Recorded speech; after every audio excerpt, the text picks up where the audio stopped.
Hay una zona en Oaxaca, México, al sureste de México, que se llaman los Mixes. Y por ello, les habrían dicho pipiles o niños. Por la colonización y asimilación española se extinguieron las poblaciones pipiles en Guatemala, Honduras y Nicaragua. Porque está buenísimo. ¿Qué onda, muchachos? ¿Cómo están mis panas, mis porces, mis chamacones, mis patojones, mis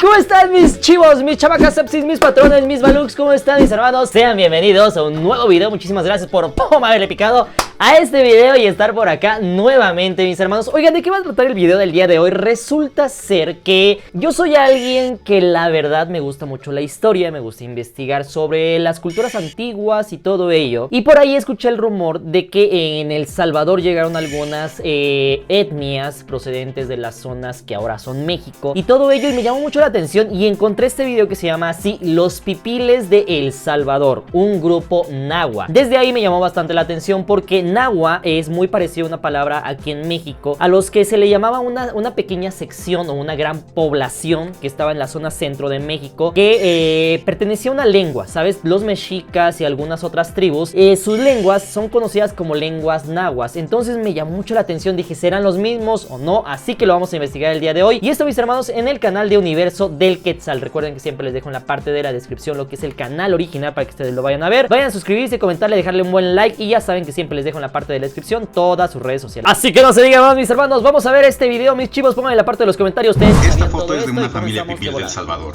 Los pipiles son un grupo de origen prehispánico que aún existe al día de hoy. Hoy en día los pipiles siguen existiendo. Ellos actualmente se ubican en El Salvador. Sin embargo, en la época prehispánica había muchos grupos pipiles en lo que hoy es Guatemala, Honduras y Nicaragua. Al ver estas zonas podríamos pensar que es una zona maya. Por supuesto que ahí había grupos mayas. Pero los pipiles no eran mayas, ni tampoco hablaban alguna variante del idioma maya. Siendo que hablaban y hablan, aunque está en peligro su idioma, el náhuatl. Pero entonces, ¿por qué grupos de habla náhuatl, que principalmente se encontraban en el centro del actual México, los podemos ver en Centroamérica? Mixe, mira, dato interesante. Mixe, hay una zona en Oaxaca, México, al sureste de México, que se llaman los Mixes. Interesante, no sé si sea lo mismo. Xincas no he escuchado, Maya Pocomán, Maya Chortí, lo he escuchado también en Honduras. Cacafera, Lencas, los Lencas son muy famosos, y los pipiles, que es una gran porción de tierra. Y en una zona de entonces influencia maya, aquí las respuestas al respecto. Como siempre, es difícil distinguir la historia real, las leyendas y los mitos. Y en el caso de los pipiles tenemos esos problemas de distinción. La versión histórica más probable, despojada de mitos y leyendas, es que emigraron de algún lugar del norte hasta los actuales El Salvador, Guatemala, Honduras y Nicaragua, en busca de mejorar sus condiciones de vida. Pero ya entrando a las versiones que mezclan leyendas y mitos con aspectos históricos, tenemos por ejemplo que se cree que los pipiles habrían tenido algún tipo de relación con los toltecas, o si no con los toltecas, con grupos de habla náhuatl, lo cual explica por qué en muchos lugares de estos países de Centroamérica existen lugares y ciudades identificadas con palabras en náhuatl. Pero volviendo al posible origen de... Ojo, dato interesante con esto, quiero hacer una pequeña pausa, un pequeño paréntesis. Se dice que también parte de esos nombres náhuatl que se ponen en Guatemala, Honduras, Nicaragua, El Salvador, son precisamente porque muchos grupos de etnias que hablaban lenguas nahuas en México, en el centro, cuando llegan los españoles, se alían con los españoles y después se unen a su ejército y van viajando y conquistando. Entonces la conquista de América, o de América Central y América del Sur, se lleva por parte no solamente de los españoles, porque evidentemente españoles eran muy pocos para conquistar tantos territorios, sino que gran parte de esos ejércitos provenían de México y se van van bajando tlaxcaltecas y todo ello, van bajando y van conquistando más zonas, ¿no? Eso es algo que no se menciona en la conquista, pero que tiene mucha lógica. Ahora, lo de los pipiles con los toltecas, las dudas comienzan. Ok. Si tuvieran algo que ver con los toltecas, ¿a cuáles toltecas nos referimos? ¿Los toltecas creadores de los atlantes, o los otros toltecas, que varias hipótesis refieren que fueron los toltecas originales, debido a su grandeza alcanzada? Me refiero a los teotihuacanos, así llamados por los mexicas. ¿Cuáles toltecas hubieran sido? Se ha llegado a referir que los pipiles dejaron Tula a raíz de su decadencia, o bien su salida se debe a que salieron de ese lugar debido a los abusos de los toltecas. Fuera la razón que fuera, comenzaron su migración de la afiliación tolteca, y ahí es donde se mezclan mitos de culturas diversas. Pues así como a los mexicas los guió en su migración Huitzilopochtli, o a los tlaxcaltecas Camaxtle o Xipetotec, a los pipiles en su migración los habría guiado el mismísimo Seacatopilcinquetzalcóatl. Recordemos que el Quetzalcóatl mítico de la Gran Tolan fue expulsado por Tezcatlipoca, expulsión cuya posible explicación se ha referido como una lucha de poder en Tula, entre seguidores de Quetzalcóatl y los de Tezcatlipoca, siendo que Quetzalcóatl se fue con sus seguidores. Algunos de estos seguidores llegan a presumir que pudieron haber sido los pipiles, o también la posibilidad de que los pipiles incrustaron en su cosmovisión la mítica migración de Quetzalcóatl. Sí, es que no se sabe. En la versión pipil, efectivamente Quetzalcóatl viajó por varios lugares hasta que llegó a la actual zona de Centroamérica, en donde los pipiles al final se asentaron. Obviamente al migrar llevaron consigo muchas cosas del lugar de donde partieron, teniendo por ello gran influencia náhuatl. Así llevaron consigo cultos del centro, como los de Tlaloc, Xipetotec, Quetzalcóatl, entre otros. Y un ejemplo de ello lo referí brevemente en el video que habla de Xipe, en donde en la zona pipil se han encontrado figuras de este. Su idioma, el náhuatl, aunque ahora usando el alfabeto que trajeron los europeos, a diferencia de escribir y pronunciarlo como náhuatl, le decían y le siguen diciendo hoy en día náhuatl. Ah, entonces es el mismo. Aquí en México sí le decimos náhuatl. De hecho, muchísima gente habla náhuatl aquí en México, en el centro de México, pero yo pensé que era otro idioma. Hablamos náhuatl. ¿Usted habla náhuatl? Sí, hablo náhuatl. ¿En serio? Sí. ¿Nos podría saludar en náhuatl? Hola, ¿cómo estás? ¿Cómo se diría? Tetzino, Kenictica. ¿Usted de dónde lo aprendió? Ya, de la familia. ¿De sus papás? Sí. No, es el mismo entonces. También es de influencia del centro, y sus posibles orígenes los tenemos en las siguientes teorías. En el caso de los mexicas existe una división de clases: los macehuales, o la gente del pueblo en general, y los pipiltin, o la clase noble y gobernante.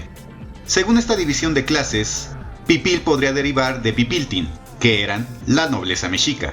Si el origen de los pipiles es la palabra pipiltin, esta se encadenaría con otra conjetura relacionada con los españoles, la cual refiere que cuando estos y sus aliados llegaron a Centroamérica, a la zona pipil, los españoles descubrieron que a los gobernantes de este grupo les decían pipiles, por ser precisamente la clase gobernante, pero los españoles identificaron como pipiles a toda la población en general.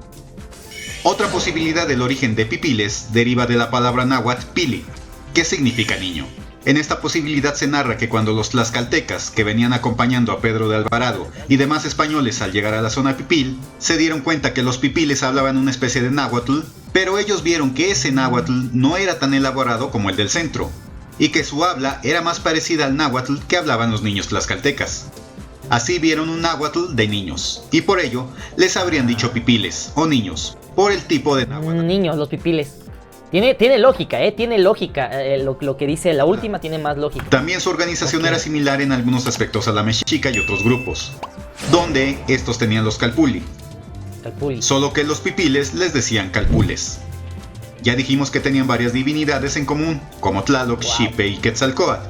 Pero a pesar de toda esa influencia o herencia de los grupos del centro náhuatl, se ha llegado a referir que los pipiles, más bien en ese entonces antes de la llegada española, se veían a sí mismos más como mayas que como mexicanos, pues estos tuvieron influencia de los mayas quiché, de los cachiqueles y de los sutujiles.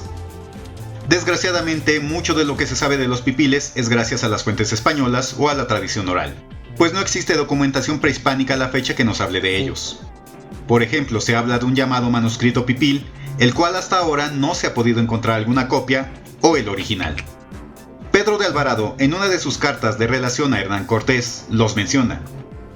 O también Fray Bartolomé de las Casas u otros frailes misioneros, quien por ejemplo refiere 4 importantes ciudades indígenas: Utatlan, Guatemalan, Atitlan y la más famosa, Cuscatlán. Estos poblados que refirió Alvarado seguramente representaban simbólicamente los 4 rumbos cardinales.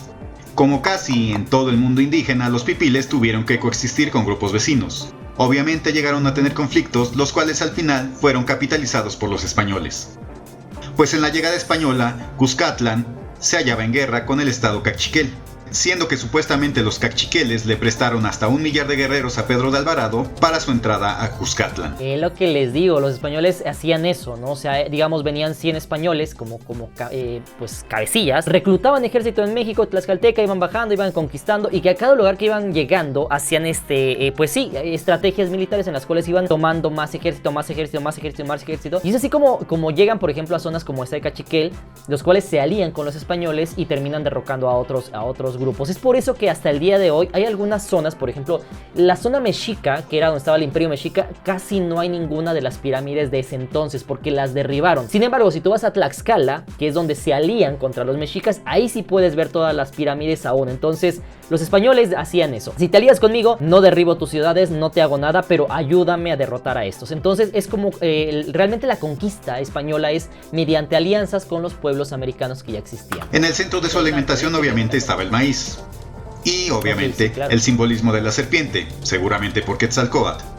También refieren mucho el origen en las cuevas, como ha pasado con las teorías de Chicomostoc. Ahora hablemos de la caída de los pipiles.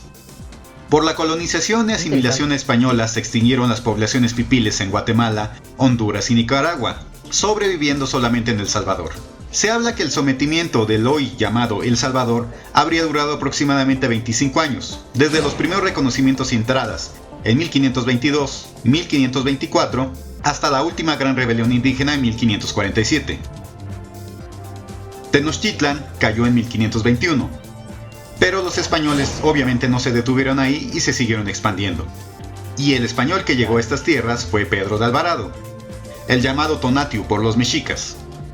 La primera batalla importante se libró en febrero de 1524, en la extensa planicie donde actualmente se asienta la ciudad de Quetzaltenango. A Alvarado lo acompañaban españoles, pero también indígenas acolhuas, tlaxcaltecas y mexicas, siendo que algunos de estos grupos indígenas se quedaron a vivir en esas zonas. Y un recuerdo de ese asentamiento, por ejemplo de los mexicas, lo encontramos en el propio El Salvador, donde existe un lugar llamado Mexicanos, seguramente porque ahí se asentaron grupos mexicas. Pero continuando con la llegada de Alvarado, siendo que aquí debemos hablar de dos grandes héroes míticos pipiles, Atonal y Atlacatl. Según los mitos se refiere que ambos se opusieron a la incursión española, pero su existencia se pone en duda. Se habla de que Alvarado envió cartas a Atlacatl para que se rindiera, pero este le contestó por escrito que «¿Quieres nuestras armas? Ven a traerlas a las montañas», siendo que Pedro de Alvarado atacó las montañas donde estarían los pipiles. Pero quienes dudan de su existencia refieren que este personaje no fue un ser humano, sino que era el nombre de un asentamiento pipil que fue derrotado por Alvarado. Así, la muerte de este héroe más bien representaría, según esta versión, la caída, pero de un poblado, no de un ser humano que haya existido. Ahora hablemos de Atonal. Este se menciona en un manuscrito maya cachiquel donde aparece el nombre de Atonal. Se dice que este fue uno de los últimos príncipes cuscatlecos, quien se opuso a Alvarado y sus tropas. Según la leyenda, Atonal hirió a Pedro de Alvarado en una batalla en 1524. Antes de esta batalla, los príncipes pipiles decidieron enfrentar a los españoles y aliados, siendo que Atonal tomó la palabra en esa reunión y exclamó: «Mi vida por nuestra gente, oh gran señor». Así se prepararon para la batalla. Wow. Posteriormente, Pedro de Alvarado sale de Ixinché, hoy Guatemala, en junio de 1524, y llega cerca de Acaxual. Iniciada la batalla, montado en su caballo, Alvarado pelea contra los pipiles. Pero en algún momento de la batalla, Atonal prepara su lanza, la besa, la limpia con su sudor y levantando su brazo derecho, la tira fuerte y directo hacia la cabalgadura de Alvarado. La lanza se clava en el muslo de este y también hiere al caballo. Sin embargo, Alvarado sobrevivió. Quedó cojo de por vida. 5 días después de esa batalla donde fue herido Alvarado, los españoles llegan a Tacuxcalco y al final de esa nueva batalla los españoles se impusieron, siendo que Atonal escapa con los sobrevivientes hacia los montes. Alvarado le ordena a sus hermanos que iban con él que lo siguieran y lo mataran, ya que él le había causado la cojera. Atonal perseguido enfrenta a los hermanos de Alvarado, pero uno de ellos al final usa un mosquete y mata a Atonal, cayendo muerto. Pero la versión que señala que Atonal no existió se basa en que este no fue el único Atonal que se menciona entre los pipiles u otros pueblos, llegándose a pensar, según esta teoría, que la palabra Atonal era la forma en que se nombraba a un cargo indígena. Ah, como un guerrero, por así decirlo, ¿no? O sea, como un guerrero que emergía, le decían atonal. Tal vez puede ser también. Es que no se sabe exactamente qué pasó. Era transmitido a aquel que lo portara, ya fuera un gobernante, un guerrero o un sacerdote. Así que da la duda de estos héroes indígenas. Sin embargo, su recuerdo sigue existiendo en El Salvador. Obviamente al final, los pipiles se rindieron. Cayeron y fueron desapareciendo en muchos lados, empezando así la colonización y el mestizaje, así como la llegada del cristianismo, y los grupos pipiles se fueron reduciendo. Incluso con el paso del tiempo, como pasó en muchos lugares del continente, se volvió una vergüenza hablar su idioma nativo. Sin embargo, ese idioma hoy en día existen personas que tratan de rescatarlo, pero a diferencia de otros grupos indígenas que desaparecieron por completo, los descendientes pipiles aún existen. Todavía hay. Probándose con todo lo anterior, que en ese entonces no solo había mexicas y mayas. Mira, su traje típico es muy parecido al de Guatemala. La falda es muy parecida. ¡Wow, mis hermanos! Like y follow. Tengo que seguir a este amigo. Universo Quetzal, por favor, vayan a seguir su canal. Interesantísimo el video. Yo todo el video me lo pasé, duró 14 minutos. Todo el video me lo pasé así. Porque está buenísimo. Explica, da base, da todo. O sea, me encantó el video. La verdad está chulada el video. Vayan a seguirlo, por favor. Está muy interesante. Pero aún más interesante. Es algo que yo siempre que termino mis videos les digo que todos somos hermanos, y yo creo que entre México, entre Centroamérica hay una relación de hermandad muy fuerte, no solamente de cultura, sino de sangre. Yo creo que gran parte de la sangre tenemos en común, porque vaya, gran parte de esas comunidades que se asientan en El Salvador provienen de algunas zonas de México, y después de mucho tiempo vuelven a bajar mismos tlaxcaltecas, mismos mexicas, y después de haber vencido a algunos de estas comunidades, pues terminan después fusionando la sangre, ¿no? Se hace el mestizaje. Entonces yo creo que hay una gran carga de sangre parecida entre El Salvador, entre Guatemala, entre Honduras, entre México, y es algo muy bonito, y la verdad es que yo creo que es algo que deberíamos de ir rescatando poco a poco. Así que no se diga más, mis hermanos, mis chivos, pónganme en la parte de los comentarios, por favor, si ustedes ya sabían esta historia. Cuídense mucho, por favor, mis hermanos. Recuerden que no importa si son los pipiles, si son los nahuas, si son los mexicas, si son los nencas, si son los cuscatlecos, lo importante, mis hermanos, es que todos somos hermanos, y nos vemos para la próxima. Buena vida, chao.